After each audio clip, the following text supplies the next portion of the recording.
கதிர் சரி okay madam சொல்லி வெளியே கிளம்பும் போது நிர்மலாவை பார்த்து அசந்து போய்விட்டான். என்ன அழகுடா சாமி, ஒரு வேலை மேடம் சொந்தமா இருக்குமோ? இருக்கும்.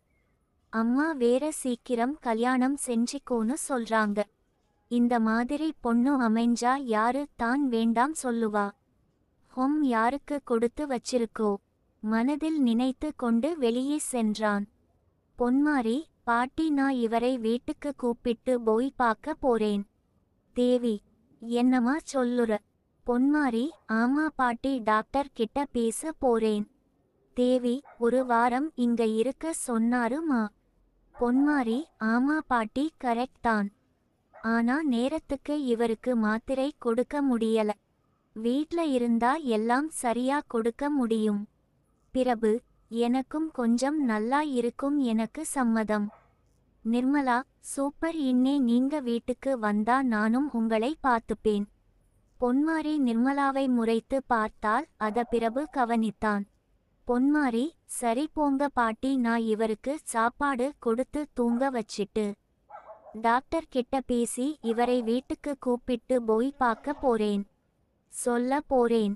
தேவியும் நிர்மலாவும் கிளம்பி சென்றனர். பிரபு, ஏன் அந்த பொண்ணை முறைச்சி பார்த்த? பொன்மாரி, முறைச்சனா அப்படியே கன்னத்துல விட்டு இருக்கணும். நான் இருக்கும் போது அவள் உன்னை பாப்பலாமே. நீ எனக்கு மட்டும்தான். உனக்கும் எனக்கும் நடுவுல யாரையும் விட மாட்டேன் பாத்துக்கோ சொல்லிட்டு சாப்பாடு கொடுத்துட்டு மாத்திரை கொடுத்து கொஞ்சம் நேரம் தூங்குட்டா. நான் டாக்டர் கிட்ட பேசிட்டு வரேன் சொல்லிட்டு டாக்டர் ரூம்க்கு சென்றாள். பொன்மாரி, டாக்டர். டாக்டர், வாங்க மேடம், சொல்லுங்க, என்ன விஷயம்? பொன்மாரி, டாக்டர், என் ஹஸ்பண்ட வீட்டுக்கு கூப்பிட்டு போறேன்.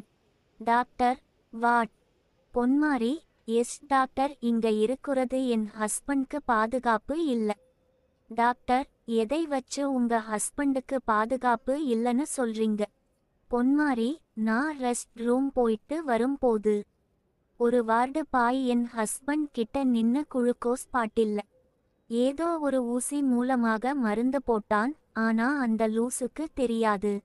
நான் ரெஸ்ட் ரூம் போகும்போது குளுக்கோஸ் ஸ்டாப் பண்ணிட்டு போனேன். அந்த லூஸ் அந்த குளுக்கோஸ் சொட்டு விழுதா விழலையா அது கூட தெரியாம போயிட்டு அத வச்சு அவன் ஹாஸ்பிடல் ஸ்டாஃப் இல்லன்னு கண்டுபிடிச்சேன். டாக்டர், இத என்கிட்ட சொல்லவே இல்ல மேடம். பொன்மாரி, சொல்லி சொன்னா என்ன செய்வீங்க? போலீஸ் கிட்ட கம்ப்ளைண்ட் கொடுப்பீங்களா? கொடுத்தா உங்க ஹாஸ்பிடல் பேர் கெட்டாது. அதான் உங்க கிட்ட சொல்லல. சரி, ரொம்ப பேச விரும்பல. என் ஹஸ்பண்ட வீட்டுக்கு கூப்பிட்டு போறேன். அதுக்கான வேலையை ஏற்பாடு பண்ணுங்க. இன்னைக்கு நான் வீட்டுக்கு கூப்பிட்டு போகணும். அதுக்கான எல்லாம் வேலைகளும் முடிச்சிட்டு என்கிட்ட சொல்லுங்க. டிஸ்சார்ஜ் ஃபார்ம் கையெழுத்து போட்டு கூப்பிட்டு போறேன். பிரபு மாதிரி இவளும் முடிவில் டாட் என சொல்லிட்டு போனாள். டாக்டர், இந்த பொண்ணு என்ன இப்படி இருக்கு? போனை எடுத்து மோகனுக்கு போட்டார். Doctor, sir. மோகன், சொல்லுங்க டாக்டர், என்ன விஷயம்? டாக்டர், உங்க மருமகள் உங்க மகனை வீட்டுக்கு கூப்பிட்டு போய் நான் பாக்குறேன் சொல்றாங்க சார், என்ன செய்ய? மோகன், என் மருமகளா அப்படி சொன்னா? ஒரு நிமிடம் யோசிச்சுட்டு சரி டாக்டர், டிஸ்சார்ஜ் பண்ணிருங்க. டாக்டர், என்னாச்சு சார் நீங்களும்? மோகன், டாக்டர், என் மருமகள் ஒரு முடிவு எடுத்தா அது சரியா இருக்கும். டாக்டர், சரி சார், அப்புறம் உங்க விருப்பம் சொல்லிட்டு போனை வைத்தார். குடும்பமே லூசு இருக்குது மனதில் புலம்பினார். நிர்மலா, அம்மா. வசந்தி, சொல்லுமா. நிர்மலா தனக்கு நடந்ததை எல்லாம் சொல்லி பிரபு காப்பாற்றியது வேலை விஷயம் எல்லாம் சொல்லி முடித்தாள். வசந்தி, அட கடவுளே, அந்த தம்பிக்கு நன்றி சொல்லிருமா. நிர்மலா, சரி, இன்னைக்கு கிளம்பி வா. இங்க கோட்ரஸ் உண்டு, அங்க தங்கலாம். அப்படியே தங்கச்சி கவிதா கூப்பிட்டு வா. அவளும் படிச்சிட்டு சும்மா தான் இருக்கா. வசந்தி, சரிம்மா, நாங்க கிளம்பி வாரோம். போனை வைத்தாள். பிரபுவை வீட்டுக்கு கூப்பிட்டு வந்தாள். பொன்மாரி, இனிமேல் சாப்பாடு மாத்திரை கரெக்டா வரும், எப்படி என் ஐடியா? பிரபு, சரி சரி, ஓவரா ஆடாத, உனக்கு இந்த காரணம் எனக்கு வீட்ல இருந்தா மைண்ட் ரிலீஃப் ஆக இருக்கும். பொன்மாரி, சரி இரு குளிச்சிட்டு வாரேன். ஒரே மருந்து ஸ்மெல் டிரஸ் எல்லாம் அடிக்குது. பிரபு, எனக்கும் தான். பொன்மாரி, உன்னை முதல குளிப்பாட்டுட்டு அப்புறம் நான் குளிக்கிறேன் சொல்லி அவன் நெஞ்சுக்கு கீழ் தண்ணி ஊத்தி குளிப்பட்டனால் சோப்பு போட்டு சுத்தமா குளிப்பாட்டி விட்டாள். நெஞ்சுக்கு மேலே கட்டு போட்ட கைகளில் படாமல் குளுக்கோஸ் ஏறும் கைகளில் படாமல் சோப்பு தண்ணீரை வைத்து துடைத்து எடுத்து ஒரு பெட்ஷீட் எடுத்து பிரபு மேலே போட்டுவிட்டு, பாட்டி ஆள்களை வர சொல்லுங்க. 10 வேலை ஆட்கள் வந்தனர். இங்க பாருங்க, இவரை மொத்தமா தூக்கணும். கட்டு போட்ட கையை 2 பேர் புடிச்சிக்கோங்க. கைகள் உடம்பை மொத்தமா ஒன்னு போல தூக்குங்க. கையை புடிச்சி இருக்கிறவங்க ஜாக்கிரதையா புடிச்சிக்கோங்க. இவருக்கு வலி இருக்க கூடாது பாத்துக்கோங்க. பிரபுவை பார்த்து, டேய் பயப்படாத, சரியா 5 நிமிஷத்துல மாத்திருதோம் சொல்லிட்டு அனைவரும் ஒன்னு போல் பிரபுவை தூக்கினர. நீங்க இங்க வந்து பெட்ஷீட் மொத்தமா எடுத்துருங்க. அதே போல எடுத்து வேற பெட் சீட் மாற்றப்பட்டது. சரி எல்லாரும் போங்க. அனைவரும் சென்றனர். பிரபுக்கு வேற லுங்கி போட்டு விட்டாள். சரி நான் போய் குளிச்சிட்டு வாரேன் சொல்லி பாத்ரூம் சென்றாள். கதவை அடைக்காமல் குளிக்க ரெடி ஆனாள். பிரபு, என்ன பண்ற? பொன்மாரி, ஃப்ரீ வாயை குளிக்க போறேன், கதவை அடைக்க மாட்டேன். இன்னைக்கு உனக்கு விருந்து டா. பிரபு, ஐயோ இன்னைக்கு என்ன செய்ய போறாளோ நினைத்து கொண்டு. என்ன இருந்தாலும் என் பொண்டாட்டி ஆச்சே. இப்படிப்பட்ட அழகி யாருக்கு கிடைப்பான் நினைக்கும் போது நயட்டி வந்து கட்டிலில் விழுந்தது. ஆஹா ஆரம்பிச்சிட்டா டா. பாத்ரூமை பார்த்தான். பிரபு அசந்து போய்விட்டான்.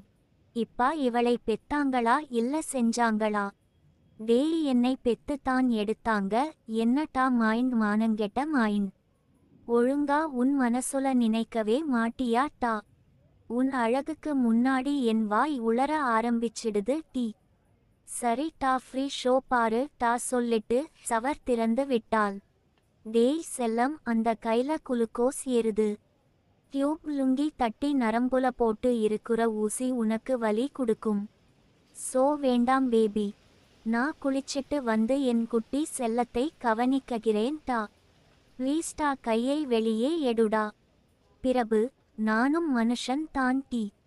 இப்படி நின்னா நான் என்ன தான் பண்ண? பொன்மாரி, இங்க பாரு, ஃப்ரீ ஷோவை பார்த்து என்ஜாய் பண்ணு. கையை வச்சிட்டு சும்மா இருடா. பிரபு, சீக்கிரம் குளிச்சிட்டு வாடி. பொன்மாரி, பொருட்டா, நான் அங்கதான வரப்போறேன். So wait baby. அவள் காலில் ஏதோ தட்டு பட்டது. அதை எடுத்து பார்த்தால் உள்ளே போதை பாக்கெட்கள் இருந்தது. டேய் இங்க பாரு டா. அவனும் பார்த்தான். இருவரும் அதிர்ச்சி அடைந்தனர். பொன்மாரி, யாருடா இத வச்சிருப்பா கேக்கும் போது வெளியே காலிங் பெல் அடித்தது. நிர்மலா, பாட்டி யாரோ வந்து இருக்காங்க, எங்க இருக்கீங்க? தேவி, நீ போய் பாரு மா, நான் அடுப்புடில வேலையா இருக்கேன். நிர்மலா, சரி பாட்டி. கதவை திறந்தாள்.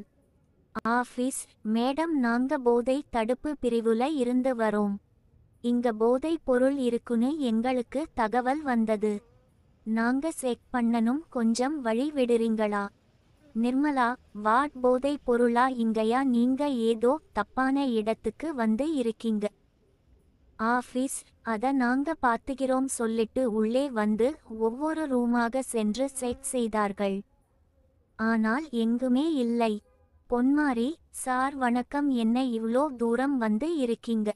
ஆஃபீஸ், நீங்க யாரு? தேவி, இந்த வீட்டுக்கு எஜமானி பாப்பா. ஆஃபீஸ், ஓஹோ நீங்கதானா? நாங்க எல்லாம் ரூம் செக் பண்ணிட்டோம். உங்க ரூம் மட்டும் செக் பண்ணனும். பொன்மாரி, தாராளமா உள்ள வாங்க, செக் பண்ணுங்க. அவர்கள் செக் பண்ணார்கள், ஒன்றுமே கிடைக்கவில்லை. Office, sorry madam, wrong info madam, நாங்க கிளம்புறோம். பொன்மாரி, 1 மினிட் ஆஃபீஸ், நீங்க வந்தீங்க, செக் பண்ணனும் சொன்னீங்க. நாங்க உங்களுக்கு எந்த தொந்தரவு கொடுக்காமல் உங்களுக்கு உதவி செய்தோம். நீங்க எங்களுக்கு உதவி செய்யலையே. ஆஃபீஸ், உதவியா? நாங்களா? பொன்மாரி, கோர்ஸ் வீட பாருங்க, நீங்க வரதுக்கு முன்னாடி எப்படி ஒழுங்கா இருந்தது, இப்போ பாருங்க எப்படி குப்பையா கிடக்குது. நீங்க தான் சரி பண்ணணும். ஆஃபீஸ் நாங்களா, இது எங்க வேலை, புரிஞ்சிக்கோங்க. பொன்மாரி, உங்க வேலையை புரிஞ்சி முழு கோஆப்ரேட் செஞ்சோம். நீங்க எங்க வீட்டை ஒழுங்கு பண்ணாம இங்க இருந்து போக முடியாது. போகவும் விட மாட்டேன். ஆஃபீஸ் விட மாட்டீங்களா? நாங்க யாருன்னு தெரியும்ல. பொன்மாரி, ஓஹோ, அப்போ உங்களுக்கு நான் யாருன்னு காட்டணும். வெயிட் சொல்லிட்டு போன் எடுத்து பேசி முடித்து விட்டு.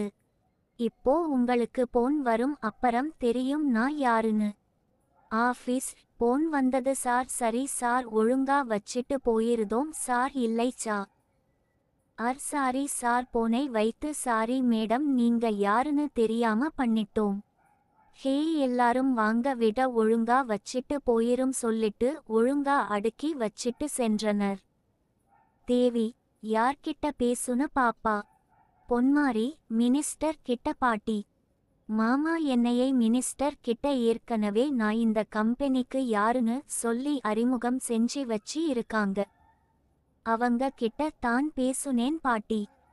நம்ம மேலே தப்பு இருந்தா பயப்படலாம், நாம தான் எந்த தப்பும் செய்யலையே, அப்புறம் ஏன் பயப்பனும், அதான்.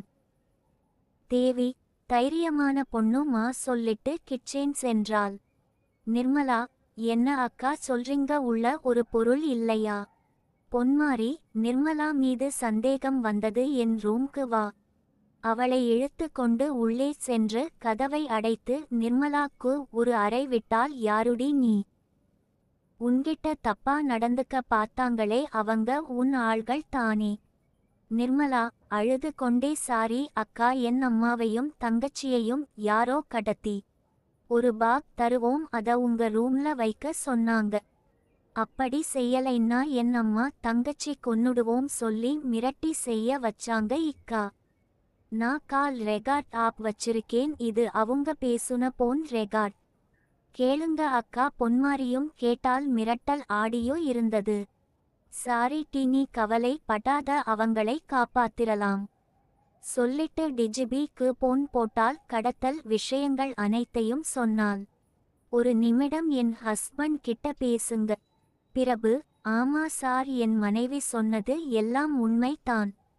அவங்க அந்த பொண்ணுக்கு ஆறுதல் சொல்லிட்டு இருக்காங்க, அதான் என்கிட்ட கொடுத்து இருக்காங்க. டிஜிபி, இன்னும் 2 மணி நேரத்தில் அவங்களை காப்பாத்தியாச்சு, உங்களுக்கு போன் வரும். பிரபு, தேங்க்ஸ் சார். பொன்மாரி, யார்டா செய்வா, லிங்கமா இருப்பானோ? நிர்மலா, அக்கா, நீங்க அண்ணாவை போட்டு பேசுறது நல்லா இருக்கு. பொன்மாரி, ஹேய், தப்பா எடுத்துடாதடி, இவரு தான் அப்படி கூப்பிட சொன்னார். நிர்மலா, ஐயோ அக்கா, இது ஹஸ்பண்ட் அண்ட் வைஃப்குள்ள சகஜம், விடுங்க. பிரபு, சரி, என்னை அண்ணான்னு கூப்பிடுற, இவளை அக்கா கூப்பிடுற, அண்ணின்னு கூப்பிடு, எனக்கு கூட பிறந்த தங்கச்சி இருக்குற ஃபீல் இருக்கும். நிர்மலா அழுது கொண்டே, தேங்க்ஸ் இன்னே, என்னை உங்க தங்கச்சியா ஏத்துக்கிட்டதுக்கு. பொன்மாரி, ஹேய் நாத்தனார் ஆகிட்ட ஹோம், இனி நான் ஜாக்கிரதையா இருக்கணும். நிர்மலா, போங்க அண்ணி, கட்டி புடிச்சிட்டு அம்மானு இழுத்தாள். பொன்மாரி, பிரபு, நாங்க இருக்க பயமேன், நாளைக்கு அம்மா தங்கச்சி இங்க இருப்பாங்க, அதுக்கு நாங்க கேரண்டி.